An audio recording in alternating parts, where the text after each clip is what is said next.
Hello everyone, my name is Ajay Srivastava. I'm one of co-chair of 2022 American Academy of Orthopedic Surgeons Clinical Practice Guideline on surgical management of osteoarthritis of knee. I would first like to thank Academy staff and my fellow volunteer surgeons who have spent countless number of hours to make this happen. In 2015 guideline, there were total 38 recommendations. In this new guideline, it's been reduced to 16 recommendations because many non-modifiable factors like chronic pain, depression, and hepatitis has been eliminated.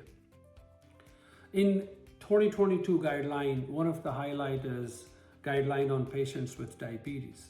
Previous recommendation focused on A1C, while this recommendation is focused on perioperative blood sugar. There is strong evidence that one should try to optimize perioperative blood sugar to 126 mg per dl in patients with total knee arthroplasty. Another change from the previous guideline is regarding use of tourniquet. Previous guideline was split into pain and function and blood loss as two-part guideline, which has been consolidated into one guideline. And there is strong recommendation that there is no difference with or without use of tourniquet in patients with total knee. Similar consolidation has happened in the patellar resurfacing as well.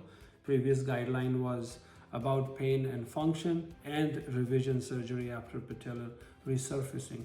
In unified recommendation in 2022, there is no difference in patients with or without patellar resurfacing.